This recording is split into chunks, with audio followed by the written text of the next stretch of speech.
All right. Hey, what is up? What is up? I know normally whenever I do my live like this, I gotta have two screens up. So,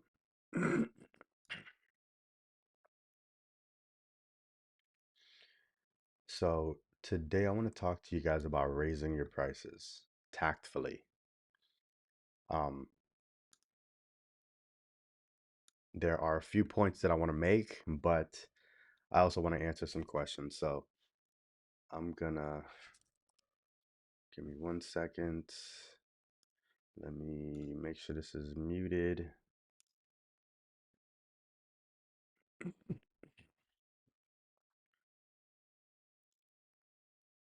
All right. Hey, hey, happy Friday. Happy Friday. We still have to connect. I don't know why we haven't connected yet. I think I owe you a text. I owe you a text or a message. Sorry about that.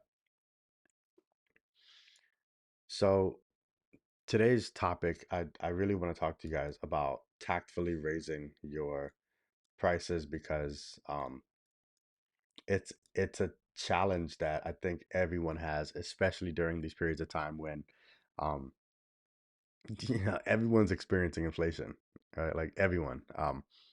If you if you are looking at rental rates, you're looking at the price for groceries, the price for bananas. I mean, everything is going up, right? And many of you who are offering services, sometimes you may be thinking, man, like I don't I don't like how it feels. I don't like how it feels to tell someone that I raise my prices or tell someone that they need to separate with more to get the same amount from me. And I want to debunk a few things on this particular topic on this live. So um I'm officially a Forbes speaker now, so my prices have definitely increased. Congrats, congrats, congrats. Congrats. So there are a few things, especially as service providers, that I think are important points to make on this topic that is the basis behind why you should be saying that you're increasing your prices. All right. So, um, first and foremost, I don't even like using the word prices. All right. When someone pays or when someone separates with capital to work with me, that is an investment. So, um, when you're when you're communicating with people, a lot of it is language. A lot of it is language, right? So, um, if you saying the price has gone up, you saying the price has gone up, and you saying that you had to adjust the investment that people are making to work with you. Those are two. It's the same thing, but it's coming off differently. There's a context that they should understand when you say something like you had to adjust the investment that people are making to work with you versus just the price has gone up. When you say the price has gone up, that's a one-sided statement. When you say the investment has been adjusted, there's two sides to that. For one, they will be separating with something different, which is going to be more, but the value that they would be receiving is also going to be more. So that's a good thing on both ends. But you can only have that context when you use words like investment. Now, when you're communicating with people and you're running your business, this is the reason why it's hard. It's a little bit more difficult for some people to operate a business solo versus having a team or having resources that they're leveraging to deliver offerings. Okay. So if you look at like when larger corporations increase their prices, what they normally say is um uh they have to invest in certain things in order to provide an exemplary service to you, right? They have to invest in certain things in order to provide a high quality offering to you. um so when you're leaning on other things to provide that offering, it is understood that the cost for you went up, so you are passing on that investment to whoever's consuming your offerings, right? So I bring that up because some people who are just coaches and consultants and let's say speakers, if you just say like, well, hey, the price went up, that comes off as, well, you're raising my prices. You're the one that wants to charge me more. But you have the control to be able to adjust it down.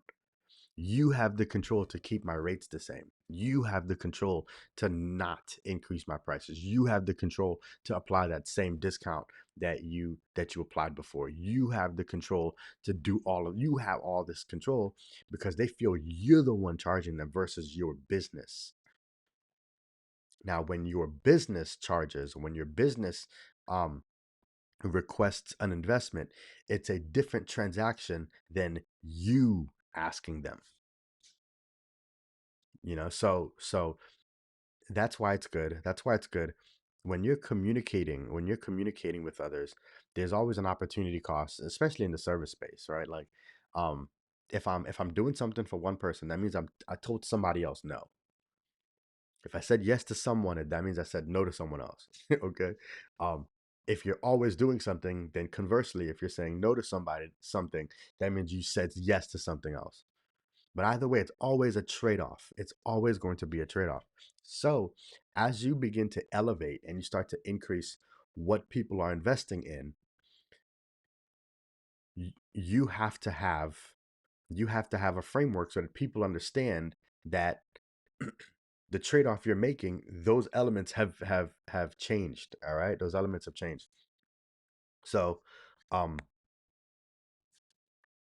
I'm saying all this, because, for one, when you approach a conversation about people investing more to work with you, it should it should be an exciting conversation. You should be delivering energy that's exciting, right? So let's say somebody says, oh man, your prices went up, and your response shouldn't be, yeah, unfortunately my prices went up. Like, and unfortunately my prices went up. That is not how you should be responding. Well, how you should be responding is, yeah, I'm excited. I'm excited about the increased level of service I'm able to provide to my clients. I'm excited about the increased resources I'm able to provide because they're able to invest closer to what the quality of service I would like to provide to them would be. I'm excited at the fact that my clients are investing more into their future. I'm excited that my clients are willing to put more skin in the game to be able to get a higher return on their investment.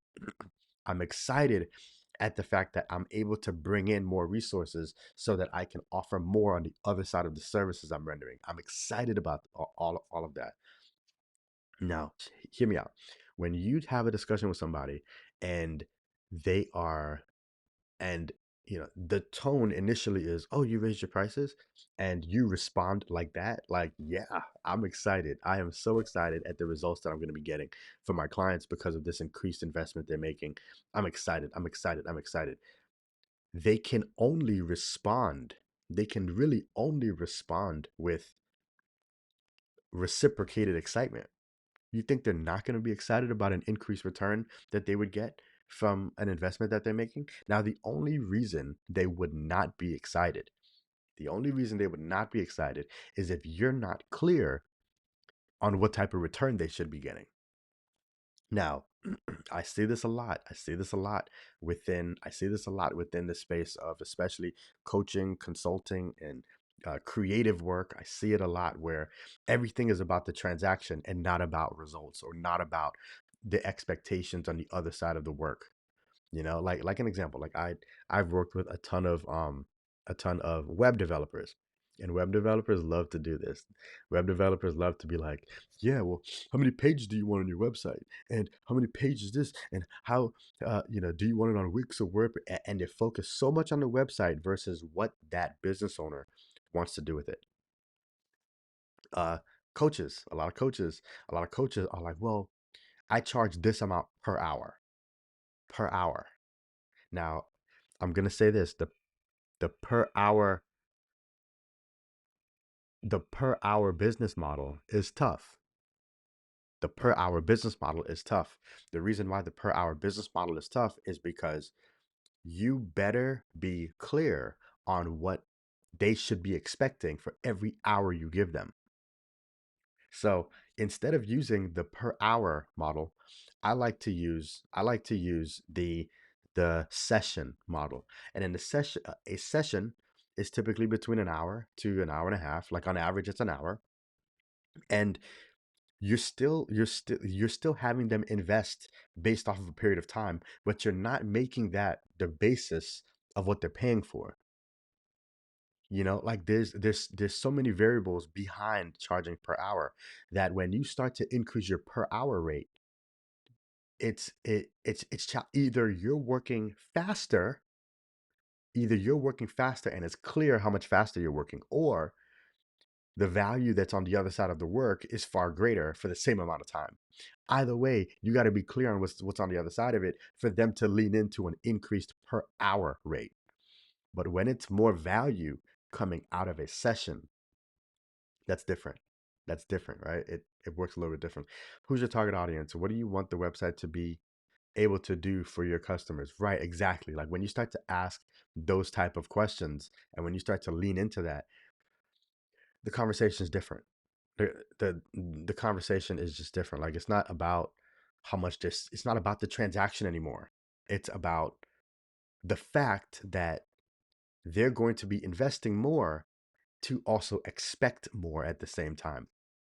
You can always increase your prices and increase the investment they're making if they are excited about the increased return on the other side of it. Always, always. It makes the conversation easier.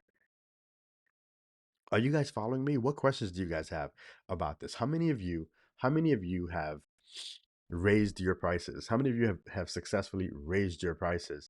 And um but you may have had some friction in the process. How many of you have raised your prices and you're like, man, like I didn't really know how to communicate it, or I didn't really know um, you know, what to do next. How many of you have raised your prices? Now here's another thing that I do want to draw you to, okay? This is another point to be made about increasing your prices. There's another point about increasing your prices. You had to defend your price. Yes, I know a lot of people have to defend their prices at times. Um, and if you are a business owner who is not actively generating leads every single day or every single week, if you are not actively generating leads, then you are leaving your business to chance, because the pool of people who are looking at what they're investing is not growing.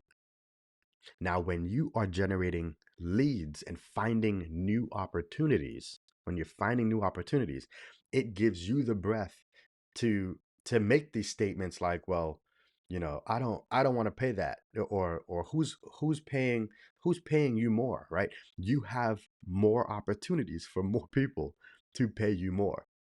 I'll tell you this, you're going to make the most amount from strangers, okay? Strangers are going to pay you the most, and you can find them everywhere. Sorry about the fire alarm. You can find them everywhere. Strangers are everywhere. Now, here's have if you've never heard about the red car theory, if you've never heard about the red car theory, let me describe the red car theory for you. Um, because I think a lot of people um like they've never perceived it as this, right? So our minds have this thing called um R is it RAS, reticular. It's our reticular activation system.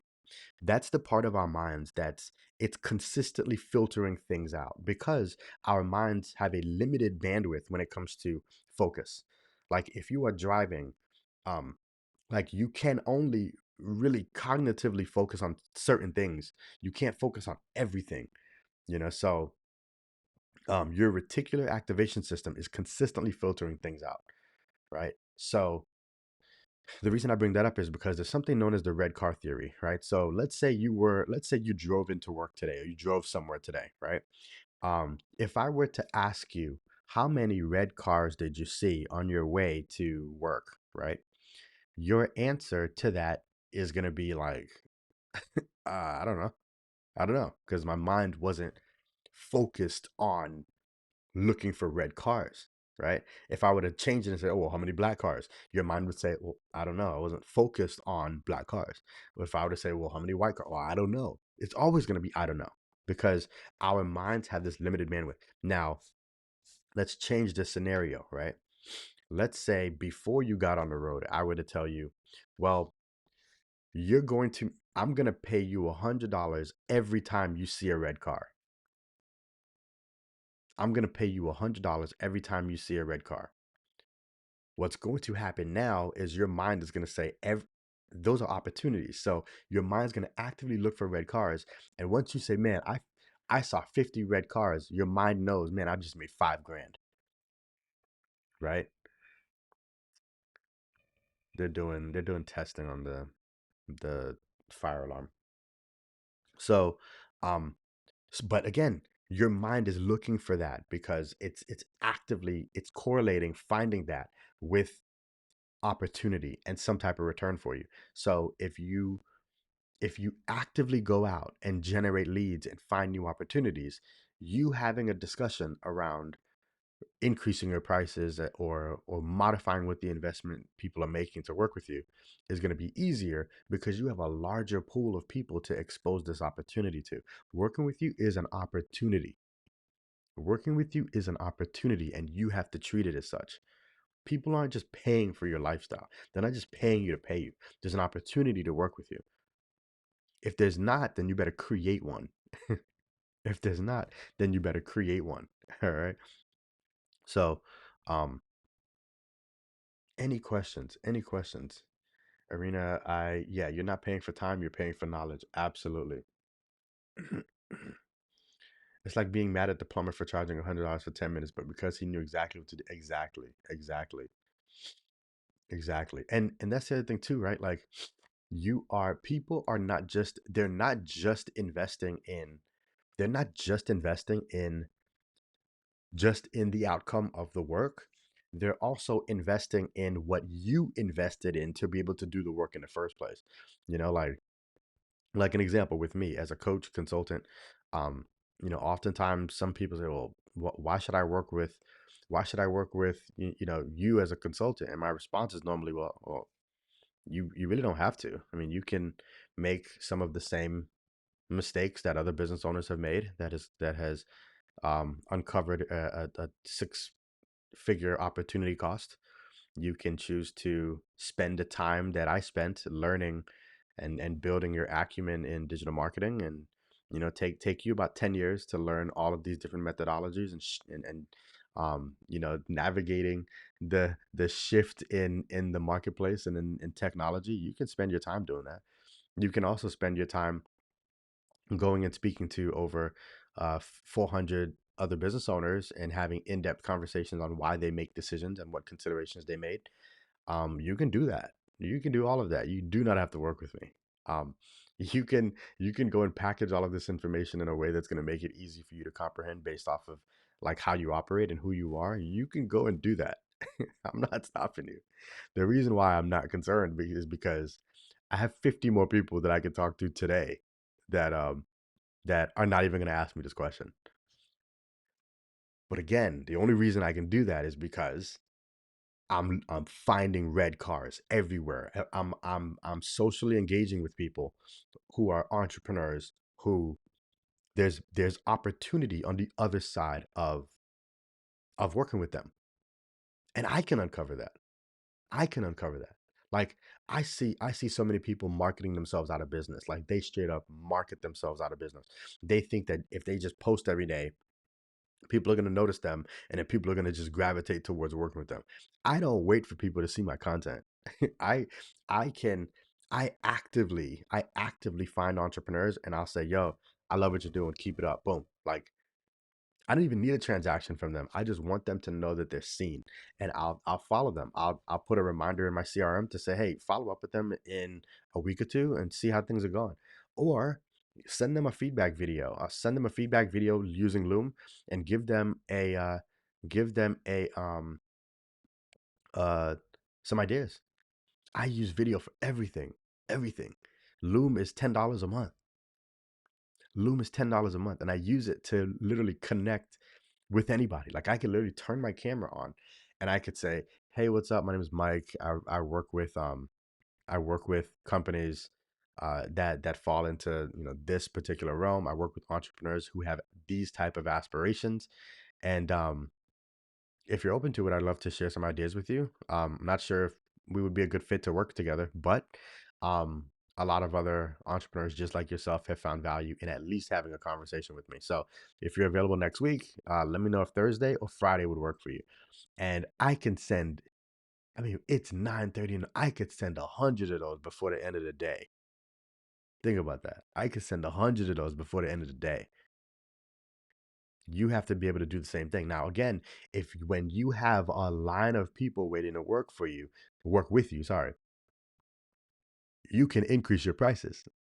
When you don't, and you are crossing your fingers waiting for that one client to accept that proposal, you're at their mercy. You are literally at their mercy if you are waiting on one client to um to work with you. Arena, that's too passive. Just to post, it's like door knocking. I'm a realtor. Exactly. Always give them two options of an appointment time. Don't leave it absent. Yes, I always tell I tell coaches, consultant, everybody. I always say give them, the human mind loves to make a decision. Loves to make a decision, a choice. So um, don't just say, well, when are you free? Or another tactic that I use is I'll say something along the lines of, um, if we were looking at next week, what day is bad for you? What day is bad for you? And once they tell me, oh, Wednesday is horrible, I'll say, okay, cool, awesome. Well, all right, if we're shooting, let's shoot for Tuesday or Thursday. Which one of those days work best for you? Thursday, awesome. Afternoon or evening? Is afternoon or evening better for you? Afternoon, awesome. All right, 2 o'clock. Let's do 2 o'clock. After I ask about three questions, three choices, I'm just going for how does 3 o'clock sound for you? Let's pencil in 3 o'clock. I'm going straight for a time. I'm not jumping back and forth after. So yes, and again, I love the point you're making, Irina. Um, all of this is about posture. Raising your prices and what that conversation sounds like. It's all posture. Setting an appointment, it's all posture. Closing someone, it's all posture. You know, um, all of it is all posture. So, and we can definitely up our posture game. So, so again, if you have any questions about this, hit me up. I love to have these type of conversations. Uh, Tactics on marketing, it's cool, but if it's not leading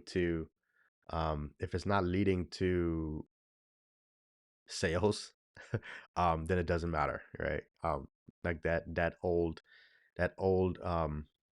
is it an idiom or a metaphor? That old statement, if a tree falls in the forest, did it make a sound? Who cares? Who cares, right? If I have a business but I have no customers, cool. Who cares? No one cares about your business. You need It's your job to make people care. It is your job to make people care. It is your job to get out there and engage with people. It's your job to gain the to gain that posture to make these conversations easier. Oh my god, I had that asked of me during oh, you mean if a tree falls in the forest doesn't make it's who cares? Well, if a star flew by, did it make a swoosh? Who cares? No one cares. Doesn't matter. That's how they answered it. If a tree fell in the forest, did it make a sound? I don't care. I don't care. I said it does make a sound because the tree matters. Yeah, I made it's one of those things that has a duality to it. The other day I made a post. I made a post on my page, and I said, say whatever you want. What did I say? Um,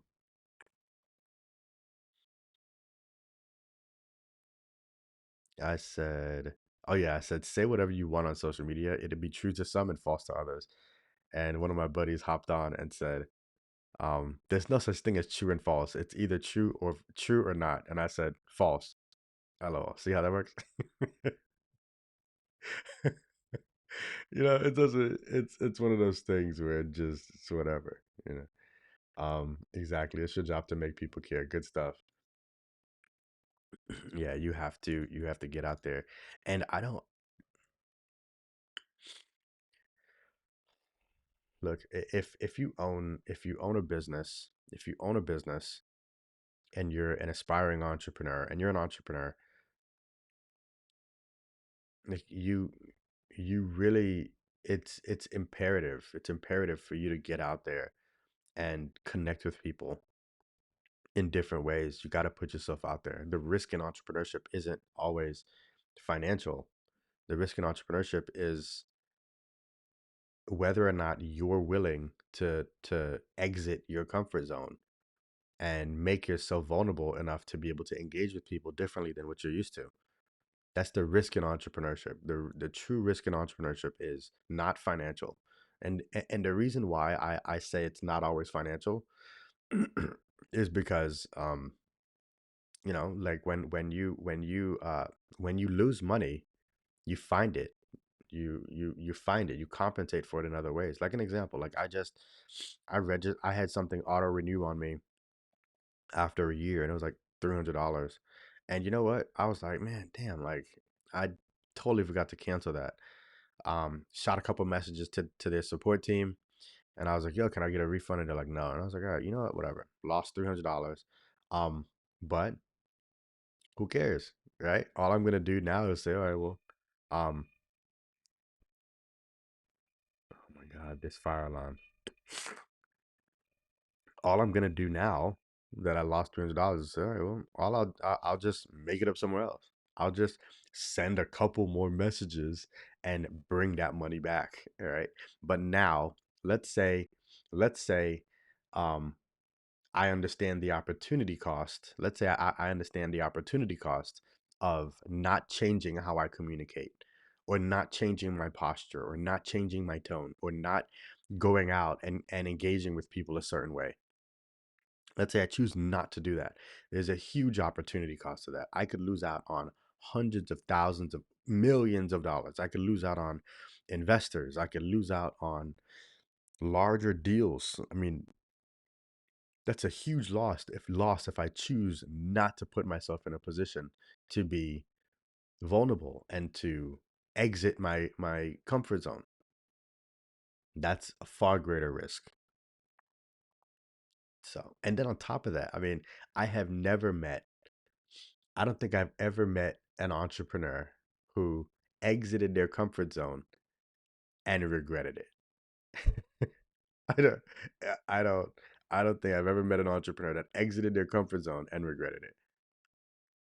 So, with all of this, increase some do you know how many people, especially, and you know what, let me address I'm going to address the minority business community, the black business community. um I've worked with black entrepreneurs for years, and there are a lot of talented black entrepreneurs who choose not to have high prices because they do not want to exit their comfort zone. They have this thought that, well, I'm scared to increase my prices because people won't pay. So they stay in a comfort zone. And what happens is, going all the way back to the beginning of this live, they never build or grow the resources needed to provide additional value. They never make enough to actually scale their business. They never make enough to be able to hire that first employee. They never make enough to be able to buy that new equipment. They never make enough to be able to outsource some of their tasking. They never make enough. Why? Because they're stuck in a comfort zone where they're able to kind of pick up a couple pennies here and there. Listen, you have to eventually increase your prices, but at the same time, tactfully do it by improving and excelling and building the return that your customers are getting from your offerings. That's another reason why your branding is important. If all of your stuff looks like shit, then people aren't going to want to pay you shit. If your stuff looks discounted, then they're going to ask for discounts. I tell people that all the time. So if you look at your stuff and you're like, man, my stuff looks like crap and I'm going to deal with it for the next 2 years, awesome. Don't expect anybody to pay you, because there's somebody else that's willing to invest in their own brand and to invest in that the first image and the first impression that someone has in your business. If the reason people with better brands get paid more is because there's a perception that you yourself invest in your own business and your own development. You yourself invest in your company. If you look like you don't invest in your company, no one's gonna pay you more. Imagine you going on. You know what's crazy? You know what's funny? I got a business owner. This was a couple years ago. I got a business owner to invest in doing a rebrand, and I told them, I was like, I want you to get on social media and talk about it. And they got on social media and spoke about how proud and how excited they are about their rebrand. They invested in rebranding, like, I mean, from their typography to their logo to their imaging to the writing and the tonality of their business. They totally revamped, and they got on and they spoke about how excited they were about it. A ton of people, even though their prices increased, again, their prices increased because their brand was revamped.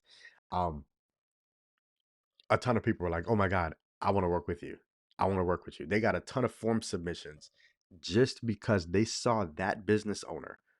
They saw that business owner invest in their own business. So everyone else said, man, I want to invest in mine by paying you more. That rebrand was free for them. Okay. Rebrand was free for them.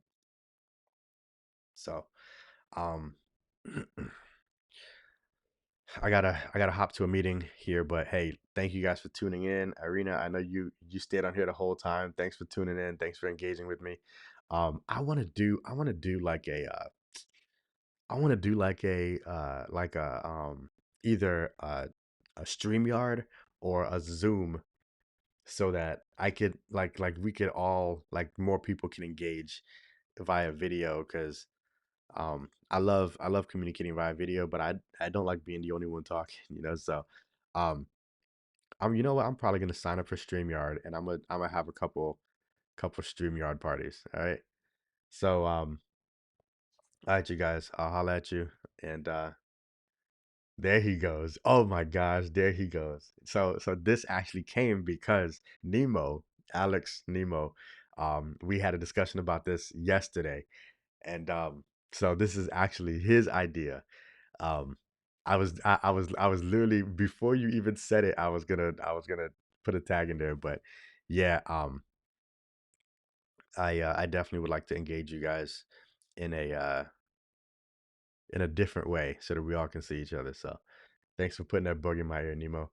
Irina, get on TikTok live. I still haven't gotten into TikTok yet. Haven't gotten into TikTok yet. I gotta get into TikTok.